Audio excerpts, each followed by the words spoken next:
So there's not one U.S. state where working 40 hours a week is enough to afford a 2-bedroom apartment. That is sad. That is so ridiculously sad. And the other day I heard an elderly woman talking about these younger folks don't know what working hard is. As someone who had 3 jobs in college while being a full-time college student, y'all are really checked out with reality right now. Like, everything is too expensive. I went to the store the other day. 1 bottle of Sprite and a bag of Doritos. Guess how much? $5.50 for 1 bag of chips. The bag wasn't even huge. It was around like one of those dollar-sized bags. If you knew back in like 2010, those dollar-sized bags. It was one of those and a regular 16-ounce Sprite. Imagine the prices of a 2-bedroom apartment. I think the lowest you can get is probably like $1,200. The lowest you can get. I am seriously starting to feel like it's just about impossible to live in the United States. And, I don't want to seem like a lazy bum when I seen this, but I truly feel like it's just about impossible. If you weren't raised and given a good first hand in life, or a support team who will make sure no matter what that you don't fail, or having people that you're able to fall back on, you're blessed. And if you are one of those people, I highly suggest you thank those people near you, because a lot of us aren't blessed like that. I'm a 23-year-old dad. I've got 2 kids. I've got about to be a 5-year-old in May, and I've got a newborn too. She's just a few weeks old, like 3 weeks. So my wife gets to stay at home and take care of the babies, and I'm out here trying to get it. I'm on my 3rd shift job now. I'm a security officer. And I work here from 12 a.m. to 8 a.m. every single day, 8-hour shift. I get off of this 3rd shift job and I go directly into another job, which I just go around my city, finding side jobs. It might be a clean out one day and I go out there for another 5, 6, 7 hours. It might be landscaping another day. It might be painting one day. It could be, it varies. I do what I can where I can. But therein, I go home and I have to stay up even longer to make sure that my lady is able to get her rest too, because, being a mom's a hard job. Yes, I'm working hard, but being a mom is a hard mental job as well in its own. So I have to stay up for a little bit in order to give her time to actually rest and get her sleep too, because she needs it. I had a loan, having to pay them back $4,300, but I have to pay $700 a month just to drive. That doesn't go toward my principal, on top of having to pay my rent and all the other bills just to survive. It's impossible. I would never hurt or harm myself in any way, but sometimes I just wonder why. Why am I here? There's got to be a reason why, life is so hard for me. What if it's not meant for me? This shit drives a lot of people to anger, man, and I understand. I truly do. People say maybe these next 4 years. No, this is literally impossible. There is nothing no president is able to do to save people from what we are having to go through. Housing at an all-time high. You could go to another country and you can have the same homes here for 1/10 of the price that we're paying per month. Food the same exact way. And I just feel like it's impossible. If I was a drug addict, if I was a piece of shit dad, I could have so much more help. But with me out here trying to do everything the right way, and nothing's working, nothing's helping. Life absolutely sucks right now. It truly, truly sucks. And tell me why the fuck I went to Walmart. This is all I purchased. That's it. In a nutshell, cat litter, home fragrance, deodorant, dry shampoo, 2 candles off-brand, a sleep t-shirt, a sleep pant, mouthwash, toothpaste, and that's it. Y'all want to know what this totaled? $198.72. Get the fuck out of here. Oh, and 5 protein drinks, almost $5 a fucking piece. It's a shame that I have to consider getting a 2nd job just to make ends meet, and that's not how it's supposed to be. Your main job is supposed to suffice for taking care of yourself. And even in my main job, I'm making over 20 an hour, but I'm still barely making ends meet. So I had to consider getting a second job just to make ends meet, and that's not how life is supposed to be. I really despise people that voted for Trump. And really, prices were still expensive under Biden, but they had a plan. But Trump, I didn't vote for him, but he's doing everything but lower prices, right? Like, he's not doing anything to really help the economy in a way for us that are suffering to make ends meet. He's not helping in that way. The only thing he's doing is making things worse. And life is not supposed to be like that.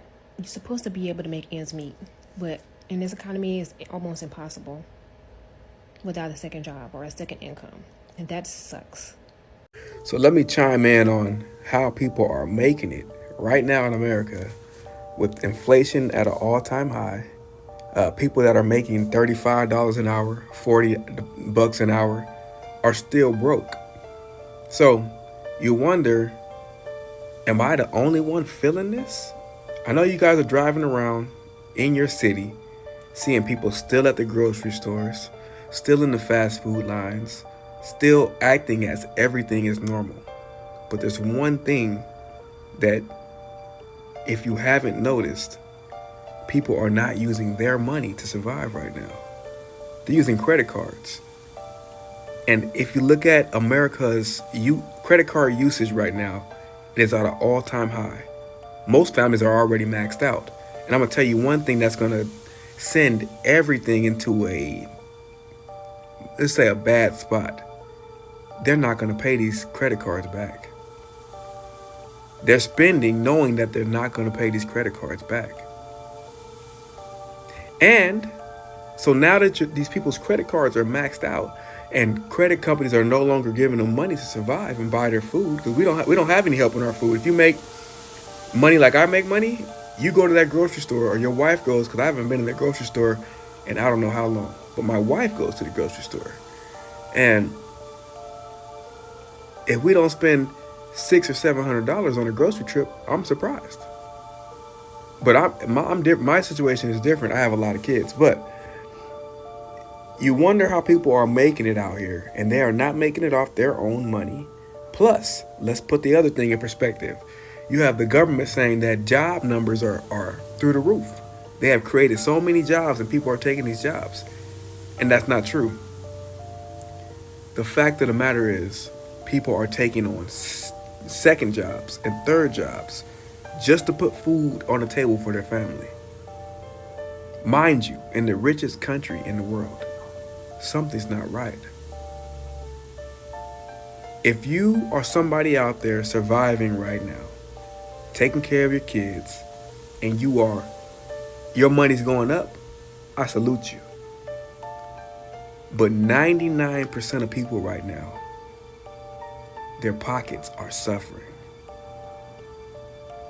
badly, to the point where the government even said that by the end of this month, most likely 99% of Americans will have run out of any savings. Wow. This is crazy. Hello and welcome to another video. In this video we're just gonna be exploring the cost of living. Yes, I'm in my bedroom. I just don't have the space to do it in my living room. So yes, we're gonna exploring the cost of living in this video. And please don't forget giving a like, comment, and subscribe. It really helps my channel to grow, and it helps other people to find my content and my video.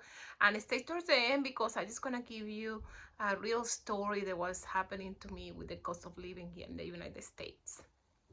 In June 2023, I was paying $1,790 in rent. I just got notified that March 1st, my rent will be increasing to $2,023. And before everyone gets in the comments and says, you're doing this, you're making your choices. Okay, first of all, fuck you. I have a 2-bedroom apartment because I have a 1.5-year-old son, and I got this apartment because I researched every apartment within a 30-mile radius of where my dad lives, because my dad lives with my nephew. I'm the legal guardian of my nephew, and I need to be able to have quick, close access to my nephew. I take him to appointments, I pick him up from school, etc. What's shitty is that this is the market rate. So this is pretty standard if you want a 2-bedroom apartment. And mine's nice because it's new, but it's not fancy. It was made really, like everything's plastic and falling apart. And it, for all intents and purposes, it's not a quality apartment. It's safe. I love living here, and that's why I'm living here. But I was talking to my landlord, and I was like, listen, I know this isn't your fault. I know you're not setting the prices of these, but what the fuck? This is not like a sustainable, like, how the fuck is anyone supposed to, like, maintain their tenancy? I said, should I expect another huge rent increase? And he's like, yeah, in September, there's going to be another like $80 to $120 rent increase. And I'm like, so let me get this fucking straight. I had to pay $5,500 to just get into this fucking apartment. I could live in a 1-bedroom. I don't want to because I just figured out crib training with my son. I pay electric and I pay fucking gas, which is another, you know, 100 to 120 a month, like on top of that. I hate that the issue is that I'm at a point in my life where paying another $120 a month in rent is like pissing me off. I know that the solution is to just make more money so that this is going to happen and I'm going to have more wiggle room in my budget and blah, blah, blah. But what pisses me off is if you're not making $6,000 or $8,000 as a single mom a month, you're just like, how are you gonna make it? Who wants to be roommates with people that they don't know? And how many people do you know that you could trust to live with and that it wouldn't ruin your friendship if you lived with them? And what if I just want to live in my own fucking spot? What if I really like the peace of mind that I have in my own goddamn apartment? Why isn't there some sort of fucking clause that says, oh, you're a single mom with narcolepsy and you have a fucking disability and you're making X amount of money and we're gonna give you like a little bit of a break. And I understand like life is a jungle and no one's trying to give out handouts. You know, you're hearing about how Elon Musk just uncovered all the government fucking all the money that's going everywhere. Like the government isn't, in general, they're not looking to help people. We know that. Just keep coming back to like, okay, the solution is just to make more money, but there's only so many fucking hours in the day. I spent 45 minutes today researching other apartments in the area. I maybe have a tour scheduled next week, but here's the thing, it's like, yeah, if I get into this other apartment, like, what is that gonna look like and how much do I have to put down? It's usually first and last month's rent, and then there's a damage deposit, and then there's usually a refundable pet deposit on top of that of a couple $100 or and then, you know, like at least, and then a monthly pet deposit. And I have 2 cats and I don't want to get rid of my cat. I'm not making this video to be like, oh, poor me, like blah blah, but where my brain goes is I zoom out and I think about the bigger picture, and I think about like the regular people who are just trying to fucking survive, and like the average income and like what it cost to just literally survive. That's not like getting ahead, that's not saving money, that's not potentially owning a piece of property. That's literally just like, I'm making it until the next month. What is there, like 800,000 homeless people in the US? And when you think about like a homeless person, your mind might go to like all these extremes, but it's like, no, people become homeless because there's factors that are outside of their control, and they're doing their fucking best, and they get up every day and they have good intentions and they work, and they're not like selling themselves on OnlyFans, and they're trying to like do good in the world. But fucking bills are massive, man. It's expensive as fuck to just live and eat. How are we expecting people to rent when they have to pay first and last month's rent plus a security deposit? I have a family member, he's not on this app, and he is trying to get into an apartment complex, big corporate-owned apartment complex here in Tampa. 2-bedroom, 1 bath, 800 square feet, $1,600 a month. They have horrible reviews on Google. Not a great part of town, but it's what he can afford right now, and you know, he knows it's a temporary thing. So he asked me if I'd be willing to co-sign on this apartment because this apartment complex is asking for first and last month's rent plus a large security deposit. And I said, no problem. I'd rather you take that money that you would normally have to apply towards the application process to get moved in, and instead focus on like buying yourself groceries when you get moved in and having the funds to set up your utilities and all the things. And I went ahead and submitted all the documents that they asked of me, which was 3 months worth of bank statements, our 2023 tax return, as well as copies of contracts and payments made for my clients because I'm a 1099 employee, to show them that basically if for some reason he weren't able to pay his rent, it would default to me, and including my social security number, so they'd come after me. No problem. I trust this family member wholeheartedly and have no issue doing that. So I submitted all those documents and they called him today. And yes, they are still asking for first and last month's rent and they are still requesting a security deposit. They lowered it. But let me just set the stage here. $1,600 a month is the rent. I provided them documentation to show that one of my clients, just one client that pays me in a month, would cover over 12 months of his rent. And I'm not saying that to brag. I'm saying this because this is the level of absurdity we have reached. You have someone that's co-signing to ensure that that apartment is paid for, that has proof, documentation, proof of funds to show that just one of my payments from one of my clients in a month that I provided a contract to show would cover his rent for the entire year. And yet that's not good enough to waive a security deposit or still make him pay first and last month's rent. What are we doing? Like, why are we making Gen Z like not be able to have a place to live? This is absurd. Like, I don't understand why somebody needs to be making over $1 million to show that you could waive the security deposit and not make them pay last month's rent. Like, I essentially showed them collectively that my husband and I make, I'm not going to say how much it is, but it's absurd. Because if he doesn't have a co-signer, like, how do people move into those places then?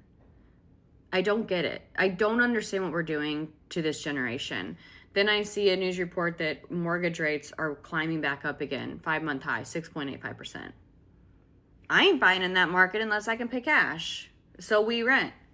And I'm fine with that. I'm fine with that for us. But I'm also 20 years older. Like, and I've already lived, I don't, like, this is stupid at this point. I guess, what is that generation supposed to do if you don't have somebody co-signing for you? How do you expect them to come up with that type of cash for $1,600 a month rent? I don't understand what we're doing here. I don't understand it. They just passed a bill where they can increase your rent, and we just got back from vacation, and that shit is already affecting us. They're already trying to raise our rent, and because of that, we had a whole dispute thing with our landlord this morning, and because of that, I'm already on plan B, C, D, all the way up to Z in my head, and I'm trying to find already another place as a backup in case we do have to move. Why is it that no place near us that can accommodate me and my child and my man is affordable? Nothing is affordable in this city at all. 2-3 bedroom apartments and the prices are $3,000-$4,000, even $5,000. That's fucking ridiculous. And I'm crying because I know everybody's gonna come at me talking about, oh, so just move, I can use that money to rent a house somewhere else. I understand that. My family's here, my friends are here, my community. I don't want to leave home, you know? And it's so frustrating because so many of us go through this that we have to eventually leave our homes because we can't afford to be here anymore. And I'm fucking frustrated. My family's here, my best friends are here, and that's all I have. And the fact that we might have to leave and relocate another state hurts. Because we can't even afford to live home anymore. I'm just upset. And I just needed to vent because I know this is something so many other people go through. And I know I don't really talk about it on my page, but I relate to all of you. And it fucking sucks. And I know that my city is losing its people because of the rent, because of the price of living. This shit is ridiculous. I hate it. How are we supposed to buy a house when my rent is going up another $195 a month? It has gone up $720 in 4 years for the same place that I live in. $8,640 a year more for the same place I lived in 4 years ago. I'm sorry, property taxes are not going up that much that landlords are charging that much more. We have to stop blaming the economy, the government, the president. It is greedy people taking more profits in. When people tell you, just move somewhere else, why would I move to another state that's cheaper? Why should I have to uproot my family, lose my career, just to afford to live somewhere? You're implying people who live in where I live now don't deserve a fair shot at cost of living.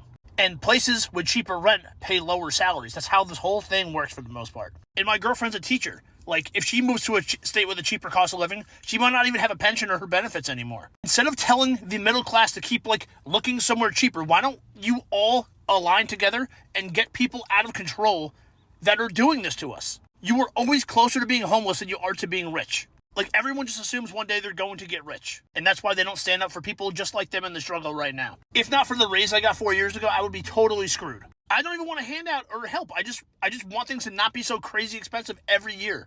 Like, go buy pizza from where I work. Go buy my merchandise. I don't know. Not a handout, just have it. How are you motherfuckers not fucking pissed off at the cost of everything right now?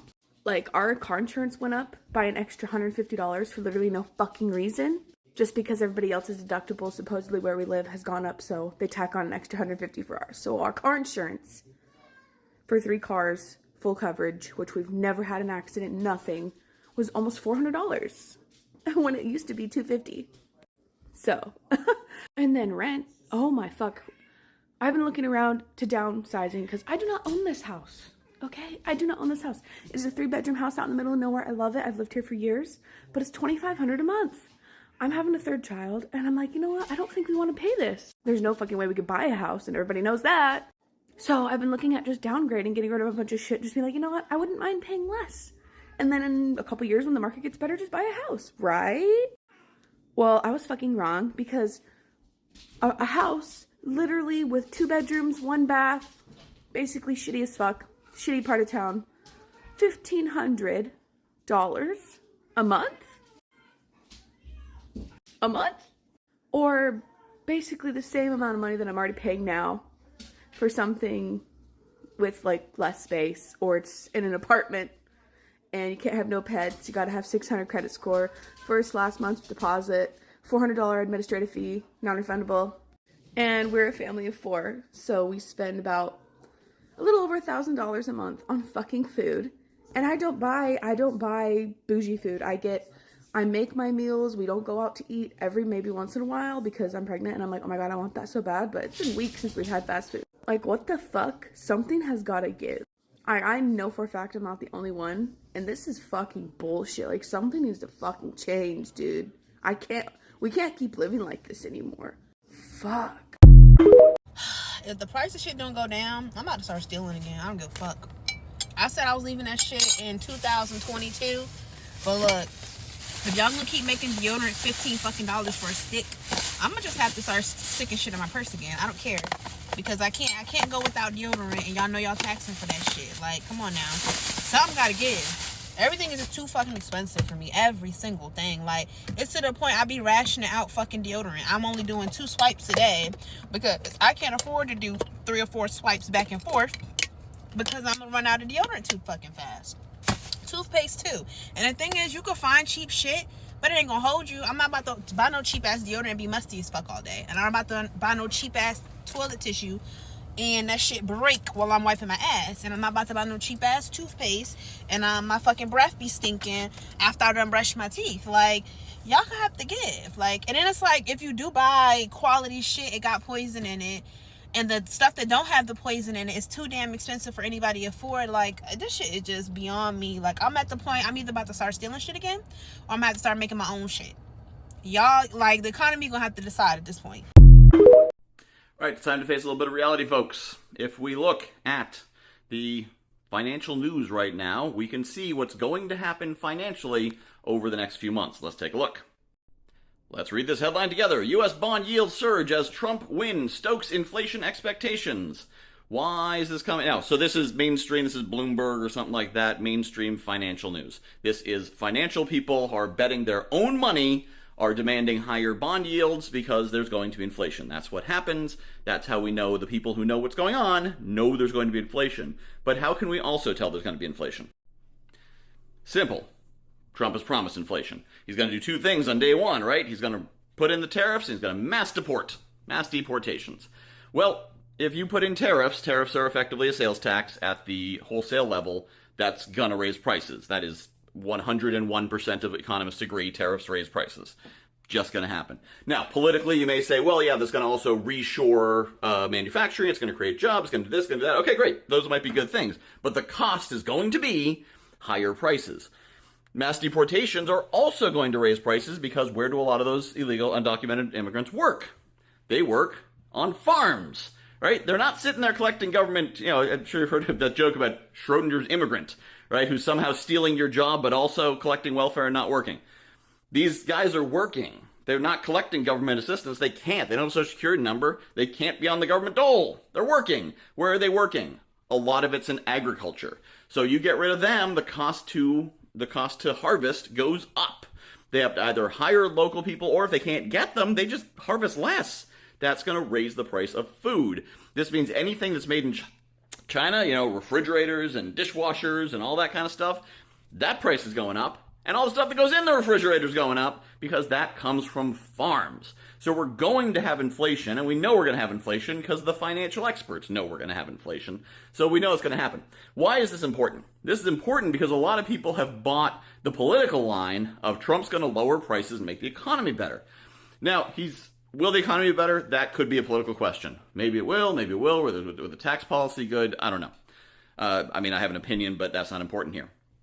What's important here is you need to understand prices are going up, interest rates are going up, the stock market's going to go up as well, as is Bitcoin. Why? Because Trump's buddies, the people he likes, this is not cronyism, it's the people in his universe. In other words, all the people he thinks are important because he doesn't understand what it's like to be a worker. This gets into why most politicians aren't corrupt. They're just ignorant, not in the racist, ignorant way, just in the they don't know people kind of way. Everyone they know has a lot of money in the stock market, so they think the stock market is the economy, so if the stock market goes up, that's good. So when he says the economy is going to be better, he honestly thinks that's true, because the stock market's going to go up. But prices are going to go up, wages are not. This is going to drive up the stock market. So anyone who has assets in the stock market is going to do great. If you have assets in the sidelines right now, like in a checking account, in a savings account, put them into the stock market. Find a good index fund with no fees, get it in there. You're going to be riding that elevator up for the next few months. Some good things are going to happen for you and that money. But for anyone who doesn't have assets, it's like Ted Kennedy once said, a rising tide lifts all boats, but if you don't have a boat, the tide goes up your nose. And that's what's going to happen to people who don't have assets, which is unfortunately a lot of people who voted for him, because when he said the economy will be better, they assumed he meant it's going to put more money in my pocket, raise my wages, and lower my cost of living. None of that's what's going to happen. None of that's what's going to happen. The economy, as in the stock market's going to go up. Gas prices may go down because the tariffs will inhibit economic activity, and anytime you inhibit economic activity, it reduces demand for oil. So yeah, gas prices might go down, but the price of everything else is going to go up with it. So you can drive to the store, but you can't afford to buy anything when you're there. That's what we're looking at. Again, this is not a political thing. This is simply the analysis that we're seeing from the financial experts. So I'm sharing this, not to say Trump is good or Trump is bad. That's opinions I have in other videos. It is to say, you got to know what's going to happen. You want to know if it's going to rain so you can bring an umbrella. It's not, I like rain, I don't like rain. It's going to rain. You should bring an umbrella. Well, I don't like rain. I don't care. Bring an umbrella. Inflation is going to happen. Be ready for it. If you need to buy appliances, buy them now. If you need a new car, buy it now. That price is going to be higher in 2025 substantially than it is today. So if you need it, now's the time to get it. And what's interesting is this word's going to get around, and it's going to cause an economic bump. We're going to see a bump of activity in Q4. And people are going to say, Trump stimulated the economy. Yeah, that's because everyone pulled forward their spending out of 2025. Q1 is not going to look good because the people are going to be pulling forward those durable goods orders into 2024 because the smart money knows what's going to be happening. So I just wanted to share that with you. For anyone who's not following the financial pages, this is what you need to know is going to be happening. So plan your finances accordingly. Every time I think about or trying to move out my parents' house, the cost of living just get higher and higher. Between the ages of 22 and 28, I would always have this feeling that people who stayed with their parents for too long, it was kind of like like a bad look. You see what I'm saying? Like, it was kind of like one of those things was like, you're kind of too old to be doing that. Shouldn't you like venture out on your own and shit like that? Shouldn't you try to like be your own person? I no longer feel like that, because things are incredibly expensive right now to the point to where it's almost laughable. I got my first apartment by myself when I was 23 years old. Rent was $595. A little bit of tax and shit, it went up to a little over $600. I live in Charleston, South Carolina. By the time I moved to Columbia, South Carolina, which was 4 years later, my rent was $700. So I transitioned from $700 in Charleston to $700 in Columbia. Everything was good. Stayed in Columbia for about 2 years and then moved back to Charleston. My rent now is $1,400 for this small ass apartment, right? You can't really see it because I got the lights off, but this small ass apartment, like right there, that little, wait, let me see, that little break right there, there's a bedroom on this side of the wall and there's a bathroom on the other side of the wall. That's it. $1,400. I no longer feel the way I felt about people not wanting to move out of their parents' house. Now, granted, I still would have to figure it out because I like my own independence. I like being able to come and go as I please. I don't like waiting on people. So I would have figured out, a way to do it on my own. However, when I see people who still live with their parents and they're, in their mid 20s, creeping up to the late 20s, I'd just be like, hey, they got a dynamic working out with their peoples. If they like it, I love it. You know what I'm saying? Their people's cool with it. I ain't got nothing to say because shit is hard out here. I'm literally patting myself on the back because I switched car insurance companies and I saved $400 a month. I saved $350 a month by switching to Geico. No, I'm just kidding. Geico sucks ass. And I look at that like, wow, that's a good thing because my rent is always going up. Car insurance always going up. Cost of everything. Like, eventually we're going to have to start rioting, right? Eventually we're going to have to start doing something to get the attention that this shit cannot continue to happen. Because it seems like everybody in the world is profiting off the services that the American people offer, except the American people. Huh? You get taxed on the money you get taxed when you buy shit with it, you get taxed when you drive to work, you get taxed when you work, you get taxed when you drive home, you get taxed on the food you eat, you get taxed on thinking about taxes because taxes is something you shouldn't be thinking about because you should just pay your taxes like a fucking law-abiding American and shut the fuck up about taxes. Fuck all that. Eventually, very soon, we're going to have to do something about this shit. I don't know how y'all feel about it, but I'm telling you now, eventually something is going to have to give because there is no way that this can continue to be a thing and people are just gonna accept this for what it is. This shit is not going to work very long. Hi guys, I'm really stressed today. I just went to the grocery store, bought 10 items, and it was $80 freaking already. I literally have $10 left in my account. The fuck? So a little backstory. I got laid off from my job a month ago. And I've been applying for jobs months before I got laid off. Sent out hundreds of resumes already.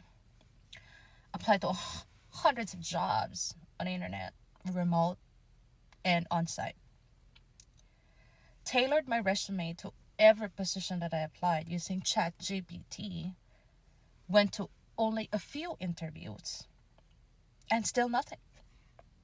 Like, what the fuck is going on with America right now? Like, it's so freaking hard to live here. Like, I'm gonna stay positive. I'm gonna keep applying for jobs. I'm gonna keep showing up. But man, my bills are not going to wait. Who are y'all people that be like, I'm just gonna quit my job, I don't have no money saved up, and I'ma just figure this shit out? How y'all be doing it? Because if I get called into a closed door meeting today, I'ma be in complete shambles. So for real, can y'all put me up on game and let me know, like, what do y'all be doing that y'all be completely worry-free about not having no income at all? Like, what y'all selling? It was a content creator that I follow and I like her a lot. She was talking about taking a sabbatical from work. She saved up some money and had paid her bills up and had low debt and was like, I'm not going to work for 6 months. The fuck? I guess I'm really concerned because people really be out here, no job, be traveling, no job, be at the restaurants, no job, no plan, no hope for the future, be at the homecomings, at the concerts. Like, I really need y'all to tell me what it is that y'all doing that I have not seemed to master yet. Y'all act like we live in one of them for just $3.66 a day type countries. Because when y'all do be working, y'all don't be having no money to buy nothing. But then when y'all don't be working, it's just a free-for-all. And I do not understand it, but I want to understand. So help me, talk to me, teach me, let me know. I feel like life is just depressing for a lot of people because they've been outpriced from life. It's a weird concept that you're not meant to have any fun in life. You're not meant to have any enjoyment in life. Your life is only meant to be working for 16 hours a day so that you can generate wealth, so that you can buy things that will make you comfortable. The things that it takes for a normal person to be comfortable is unaffordable. A normal person can't afford shelter. A normal person can't afford health care. A normal person can't even afford to start a family. They can't afford to settle down. They can't afford to get sick. It's really like some fucked up game of Monopoly where you're just hoping that you don't have to return to the start or you don't have to go to jail. And the banks literally own all of the fucking properties, so you can't even buy a home. Like, it's really fucked up to know that there's enough vacant homes in America to house the entire population 2, 3, maybe even 4 times over. But Larry Fink's got to have the majority of housing in America. And the people that want to talk shit in my comment section with their dummy fucking bullshit probably don't even know who Larry Fink is. I'm just going to assume some of you out there are smart enough to do some digging. No big deal, just the CEO of BlackRock, the company that's been snapping up houses on the market for years and years, artificially driving up the prices of homes. Homes aren't expensive because they're in demand. You know, when banks can easily buy any vacant home, it's not exactly supply and demand. Me personally, I don't have the assets that a bank does to just continue to buy up home after home after home and let it sit vacant. Because there's plenty of fucking idiots that would love to take out a 40-year motherfucking mortgage and pay it back. And those are the foolish fucking assholes that'll sit there on their fucking high horse and say, I'm better than you because I have more debt. Fuck you guys. You're a motherfucking debt slave to the banking industry. You're a motherfucking wage slave to your fucking job. You're basically a cash cow who's proud of how much milk you produce for your masters. Fuck off. We are not the same. I am moving back into my parents' house at 23 years old, and let's fucking talk about it. I got this apartment about a year ago, and I had just graduated college. I graduated with a Bachelor in Arts of Psychology with a minor in creative writing and English. Now, I'm sorry, but a 4-year psychology degree is absolutely useless unless you go forward with it. I didn't have money nor time to go forward with it, so I wanted to get straight into the job field, and I could always go back to school. So I went and I got a sales job, a corporate sales job. And it was obviously a 9-to-5 every single day, Monday through Friday. And if anyone who works in sales knows that your first year absolutely sucks. I could not afford my own rent and my student loan payment just on the salary alone. It was around $47K, just to be fully transparent. It wasn't around, it was $47K, sorry. And before anyone fucking says, oh, dude, you weren't working today. I worked 7 days a week. I got a part-time job serving on the weekends. So I would do Monday through Friday, 8 to 5, working in Jamaica, Queens, and going door to door. Not a good area, especially when you don't know how to parallel park, because I'm from Long Island. Anyways, going there Monday through Friday, I would drive back in around 2 hours worth of traffic, and then on Saturday and Sunday, I would go and serve at a restaurant all day a double. And that still was barely getting me by. So I hated the job so much, and I was like, okay, this is like, I could make this somewhere else. I might as well find another job. I've wanted to be a teacher for a while now. I haven't been able to afford to go back to school. So I'm now a preschool teacher, right? Which I work Monday through Friday, actually 8 to like 6 o'clock sometimes. It really depends on the day. Usually it's 5:30, but 6 o'clock is how it goes. I also keep that serving job on the weekends because I cannot afford to live. I cannot afford to live. I do not hang out with friends. I don't go out very often. I'm also not a drinker, so I don't go out and anything like that, right? I still cannot afford to live.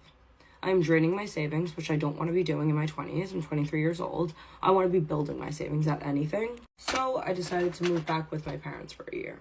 I was very against it because me and my parents, we get along, but from a distance. But it was my last option, and the cost of living is absolutely insane despite working 7 days a week.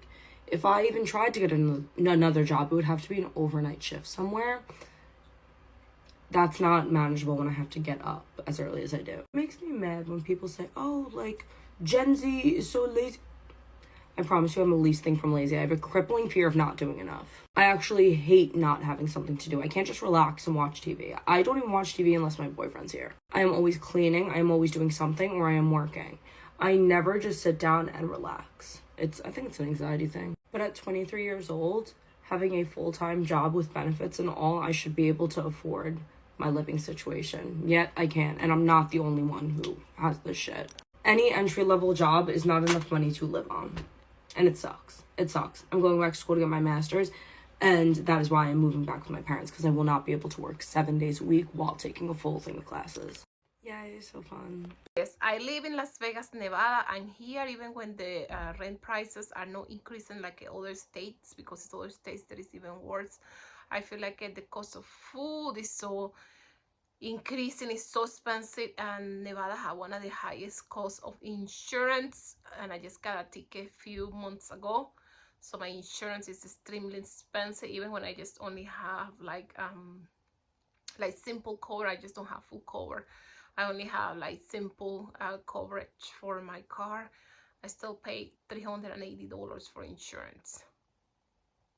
So car insurance is increasing, housing prices increasing, the gas is increasing, and the current administration, it seems, doesn't want to stop the growing. It's not doing anything about the growing of the cost of living, and they just not even trying. They are not. It's no legislation that they have passed to increase the cost of living. Actually, they are just trying to pass legislation that is going to raise the cost of living. That is going to be completely the opposite with the tariff and the things they're just planning to do. But they are not doing anything for lower the cost of living or anything. So for me, that I had kids and a single mom, it's extremely difficult to keep the roof over my head. I just been having difficulties to pay my rent. So if you just want to send me a super thank you, I will be extremely grateful. I don't even know if I can say super thank yous right, that you can send super thank yous right now, because I think my you have to have like 500 subscribers or something like that, and my account doesn't have that amount of subscribers. Yeah, but yes, please don't forget giving a like, comment, and subscribe. It really helps my channel to grow, and it helps other people to find my content and my video. Thank you.